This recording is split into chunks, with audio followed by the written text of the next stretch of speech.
Actually, what of my channel people who've been watching don't know is that I used to do that, and I used to get like a lot of views on my channel, but I set those views to private because I can get them when I bring up namers. Anybody can, right? Anyways,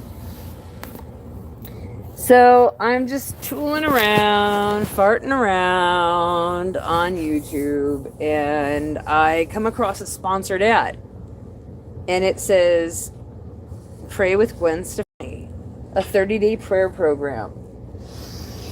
And I look and there's her picture, and I thought, oh my K, okay, oh my K, oh my K, okay, hold on, wait, like, oh my God, is this, wait, okay.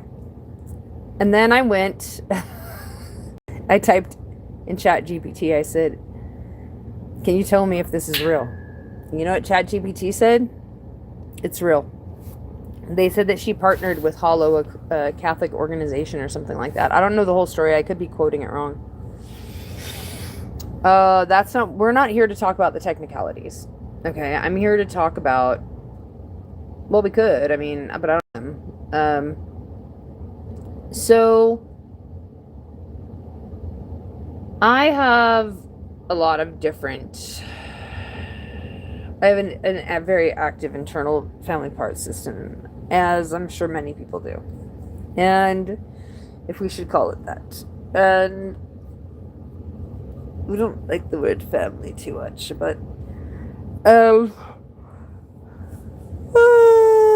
mean, what does that even mean?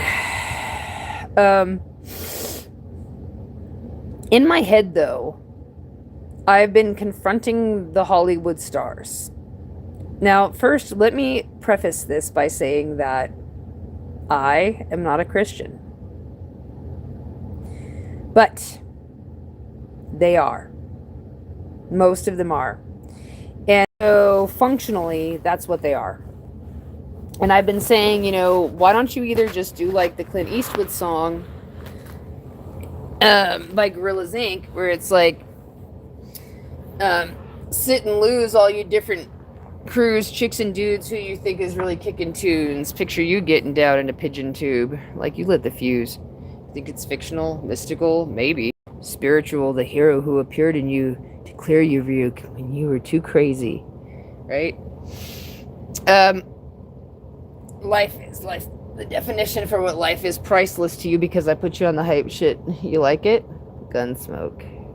Is it righteous? One toke.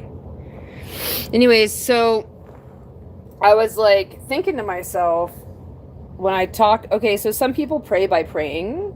Other people just get on the psychic hotline and bitch. Many people do many different forms, and we don't disclose all of them. But some of us get out there and we get on the lines and we say, well, you guys are all Hollywood, right? You know who Jesus is, right? Oh, let me explain Jesus. Jesus is, according to the Jewish people, they also believe there's a Messiah, son of Joseph. Did you know that? Well, who was Jesus' supposed not really his father, but the earthly one? Joseph. Okay. Yep. So they get that. And the Aztecs, every 52 years, every generation would sacrifice a fresh person as their form of a Jesus. They didn't do it just once. They kept going with it. And the Kabbalistic Jews believe that your Jesus is either pluralically, like basically is sacrificed every generation over and over again. But Christians will say, no, it happened only once. But that's because they didn't read their Bible, did they? What does it say in the Bible? And the Bible says every time you go back to your sins, you put him afresh to the cross and you crucify him over and over again.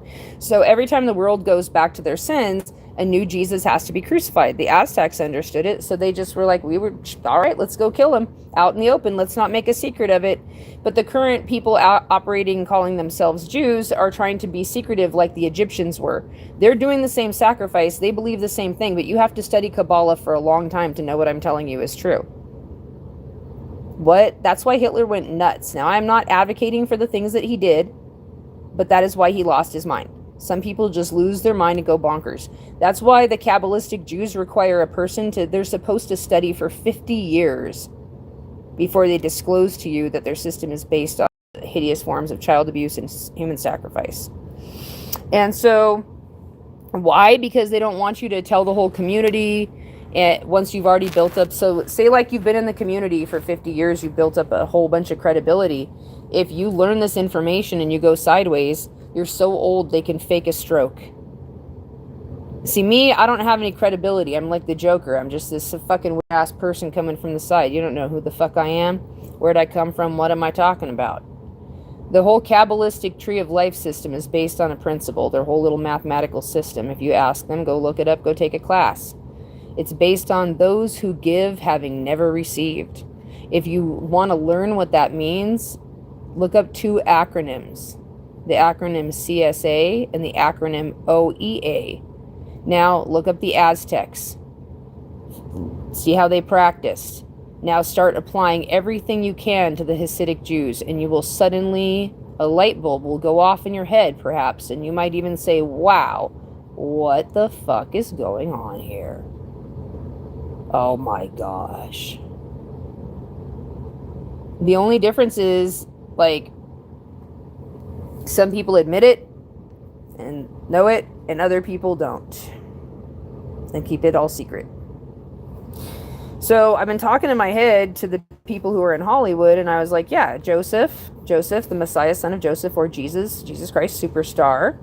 Okay, now let's go to the tipping point of society study done by the Navy, or paid for by the Navy and done at a major university, where they found that it takes the minimum of 10% of people who staunchly stick to their opinions when challenged to steer the entire 90% of society.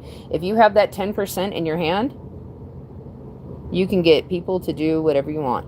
The minimum is 10%. You can use 40%, of course, still works, but 10% works. That's the minimum number. There's a lot of people who believe that different communities, when they were about to hit 10%, like, have been systematically broken down to prevent them having that much leadership or power. So, like, an example would be, I don't even want to get into the politics of it. It's so deep.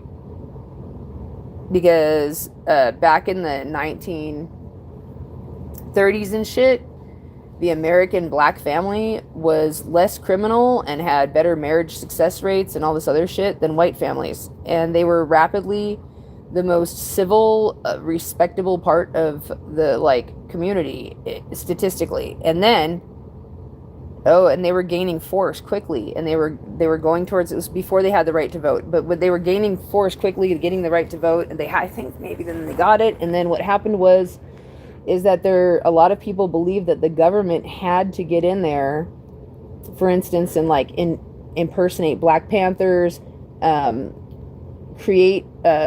implant people within their own movement to cause problems, put lead pipes in the areas where they live disproportionately, so that brain damage is in the males lifelong, causing behavioral and intellectual difficulties, but not in the females, so the females can get married off to white people and then get allegiances to other communities.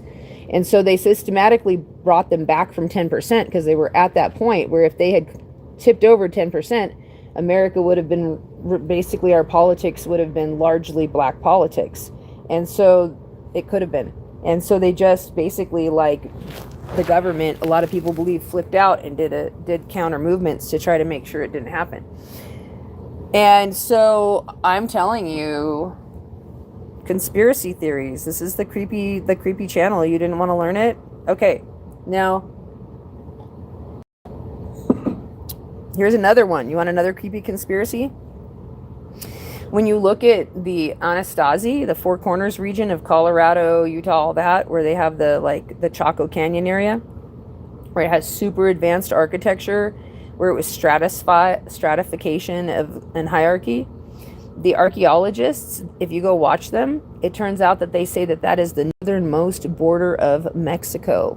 The reason why we tell the Native Americans that we don't tell them that, and why they're so secretive and weird about the history of Chaco Canyon and controlled about it, is because politically they're concerned that if the natives get politicized for Mexico, then America, if another country wanted to crack into America with spies, all they would have to do is flip the Native Americans to show them this whole territory was the northernmost of Mexico flip them to Mexican fucking agents, and Russia or any other country you can imagine could crack open America from the inside. So no wonder there's a political propaganda to keep fucking Chaco Canyon in that area and keep Native Americans as patriotic as possible. And how do you do that? You teach them that they're so innocent, that they were victims of everything. They never had stratification before white people showed up. They never had government before we showed up. No, no, no. You weren't part of a big government that was part of Mexico. No, no, no. That wasn't you. You were innocent field people, and we were the bad guys who came along, and now you're patriotic with us, right? I'm just telling you the politics right now. This is called the Creepy Channel, the Creepy Story Channel. If you don't want to hear creepy stories, then don't fucking come listen. So, I'm here to say, what am I here to say? I'm here to drink my coffee, right? I don't know. So, back to what we were talking about. And the Navy pays for this study called The Tipping Point of Society, where they found out that 10% of people steer 90% all the time. The Stanley Milgram study, where Dr. Stanley Milgram got people to shock other people that were just actors. They didn't really die. But people to shock other people to death. He could get over 65% of people to comply with a brand new person they just met 15 minutes to an hour to shock a stranger to death. But when they added peer pressure, they got the number to 90%. Wow, same thing, peer pressure. And the force is on. Guess what? Only 10% of people can withstand that level of peer pressure. 90% of people will comply. That is the reason why the 3D law of attraction works. If you just stick to your belief, after a year or so, like 90% of people will comply. Because you're using mind control, motherfucker. Because you're lying to those people. You're saying, oh, it's in their best will. And we all know that anyone who really had their best will at heart would never say they had the best will at heart, because they'd always be questioning themselves every minute. So the truth is that we don't know. What does that word even mean? What does truth even mean? So, what were we talking about? Chaco Canyon, Mexico. Story. Jesus! Yes, and we were talking about Gwen Stefani's prayer app that I found. This is how this started. So, Tipping Point of Society finds out that 10% of people can steer 90% of people. Stanley Milgram study says the same thing. Then we go, okay, in the Bible, Joseph, who's a type of Jesus. Everybody knows Joseph is a type of Jesus. How many tribes is Joseph given through his two sons, Ephraim and Manasseh, out of the 13 tribes of Israel? 10 of them. 10. Joseph is given 10%. He's given 10 tribes of Israel. He's given a 10% factor to affect the nations. So what is the Jesus factor? It is the thing that is used to it is the udder of the ship. It is the tongue and the mouth. It is the political piece that turns the whole unit. So what does somebody do? What does Stalin do? What does any political leader that's ever do? They understand it only takes 10% to control the masses. So what they do is they control the 10% using the entertainment industry, right? The 10 tribes using the entertainment industry. So now you got your Hollywood, your Jesus Christ superstar. Can you understand what I'm saying? Or does this sound like Gary, Indiana? Why, that's the town of newlyweds. If you happen to have a logical explanation how I happened upon this elegant syncopation, why, I'd say without a moment of hesitation, there is just one place that'll light my face. Gary, Indiana. Let me say it once again. Gary, Indiana. That's the town of newlyweds. Why, that's a wonderful name. It's named for Albert Gary of judiciary fame.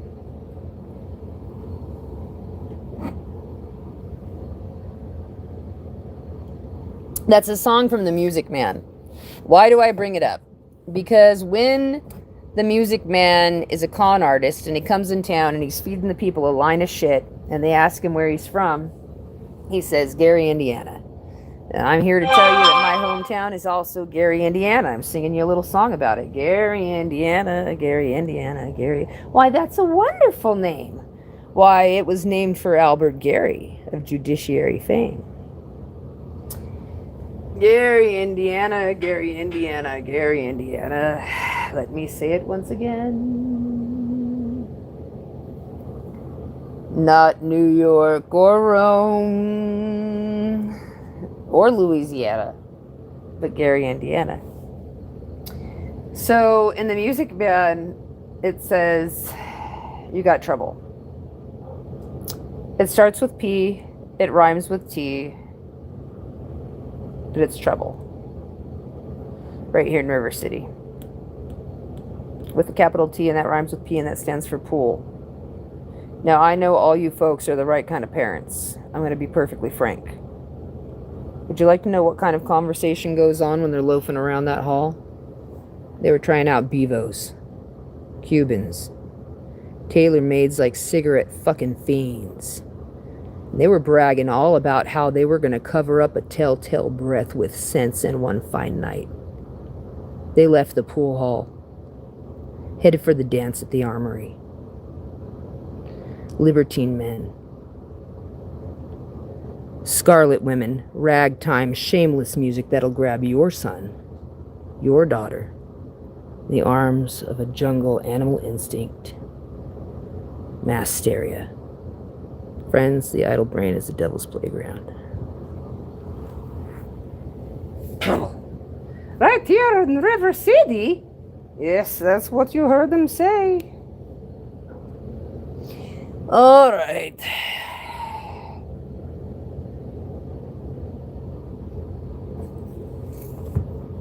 So I was like, if you guys are already on the Jesus train, because you're already you're doing the 10% entertainment industry thing, then you're already practicing the religion, because the 10 Sephirot system is the dream that Joseph had.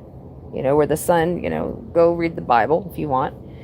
In the dream, Joseph has this dream where the sun and the stars and the siblings and everybody bows down to him. Now, count it up, and even the rabbis, I'm not the only one, all right? There's rabbis who believe this too.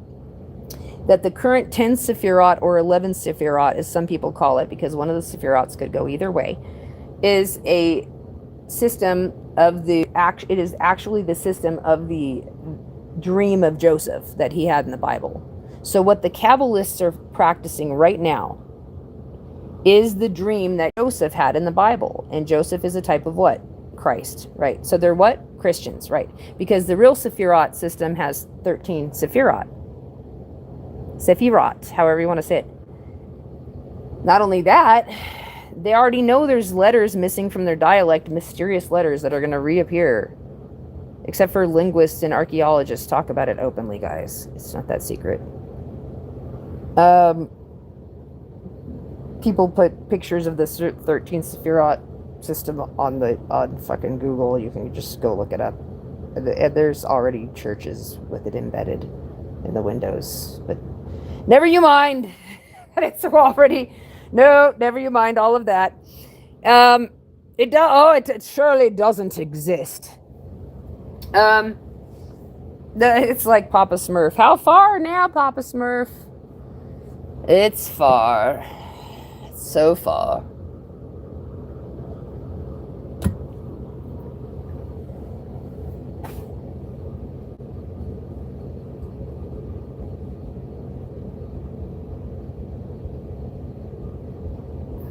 Because Papa Smurf, what does he always say? Papa Smurf, the Smurfs always ask him, they go, just think of the Smurfs as the Kabbalistic and the Hasidics and all those. And Papa Smurf is a sort of a kind of like a type of a rabbi. And then they go, how far now till the Messiah comes, Papa Smurf? And Papa Smurf goes, not far now, little Smurfs. Even right now, the Messiah's just here. And then the Smurfs are like, okay, and they keep trudging on, and they go miles more, and then they go, how far now, Papa Smurf, till the Messiah comes? And Papa Smurf goes, not far now, it is even nigh at this moment. And then they have to trudge longer and longer and longer, and it is not until the day that Papa Smurf, they say, Papa Smurf, how far now till the Messiah? And Papa Smurf goes, it's so far away, we will never make it. And right when he says that, that's when he shows up. The rabbis keep saying the Messiah is far away because they know that keeps him at bay. That's why they say it. Creepy little story channel. Nobody will believe it. Gary, why that's a wonderful name, named for Albert Gary of judiciary fame.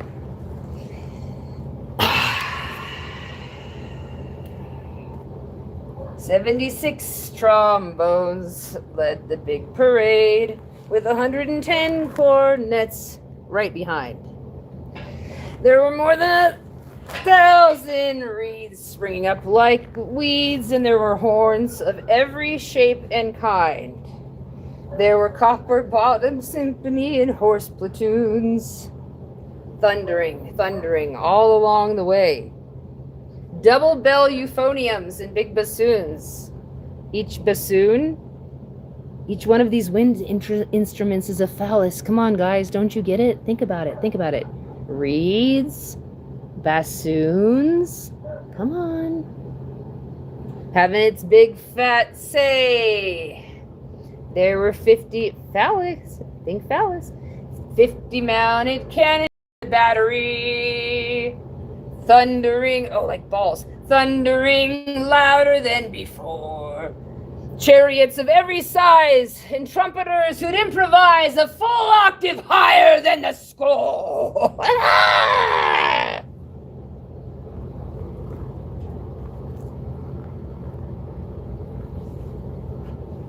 They always say it's 6 of one or half a dozen of the other, but they forget about the baker's dozen. Is it 12 tribes of Israel or is it 13? According to the Yale Baby Study by Karen Wynn, published in the 2007 Journal of Nature, it's 13%. Although she might not say it directly like that, that's what it looks like. That's how I understood what she was saying. Where are we going with the Gwen Stefani thing now that I have 0 thumbs up and 0 heads up and whatever they're saying? It's that in my head, I'm talking to the Hollywood people and I'm like, look, Jesus is just the 10% who are being used to lead society culturally. Essentially, look at the tipping point of society. If I'm Hitler, if I'm Stalin, I know that 10% can lead everybody else. So what do? I curate my 10%. I use propaganda. I use Hollywood starlets. I get rid of the 10% that don't comply. I call them a human sacrifice, make a big deal out of it, make it seem nice. Then I go ahead and I get these propagandaists and I get starlets and I have the 10% replaced, and now I can do whatever I want. And nobody's going to ask any meaningful questions, okay? Because what does meaning even mean? If the meaning of meaning is meaninglessness, and if that's its own kind of meaning, then we have nothing to worry about, because the worry of worry is worrylessness, which is its own kind of worry. So, having thought about these matters, I have a girlfriend once who she never drinks, but she drank one time, and she said that it was such a bad experience that she didn't drink again. She's a redhead. She went out to the beach one day and she thought all her friends had been drinking, so she thought she'd drink. And she tested it out, and she said she spent the entire day on the beach reciting the Raven over and over again, and that she felt so insane and so crazy. She never drank again.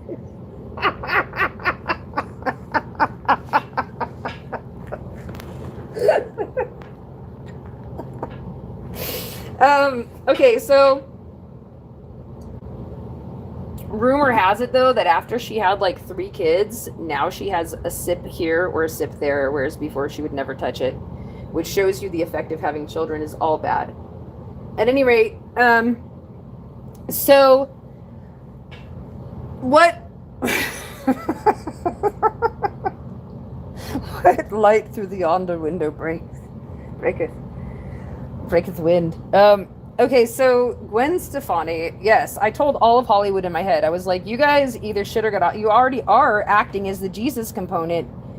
You believe in the 10 Sephirot system, and you go with all of that. So all of that is Christianity.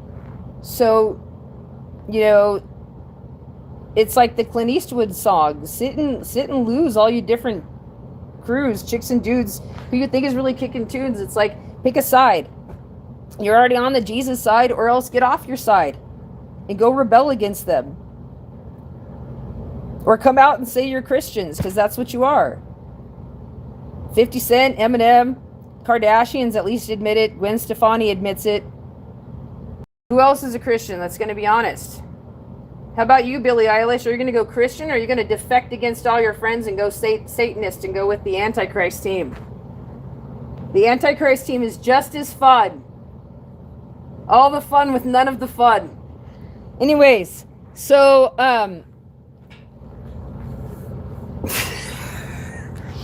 how about, are you going to join the 27 Club, Billy? Or do you want to know what Jim Morrison said, part of the 27 Club? He said, out here on the perimeter, there are no stars. Out here, we as stones, immaculate. You know, Moses was asked to speak to a stone once, but he beat it. Did you ever hear that? He beat it and killed it, and he was banned from the Promised Land. And he's associated with the number 9. You think he killed the 27 Club? So now they're out in the perimeter where there are no stars? Because Moses beat them? Because he didn't want the 27 Club in? That's why he's banned from the fucking Promised Land? And that's why your 27 Club's gone? Oh, shit. Another creepy story channel. They say one of the Rothschilds is part of the Moses crew and did Janison, or was part of the crew that had Janice done in, or knowing of it, or something like that. She's also part of the 27 Club.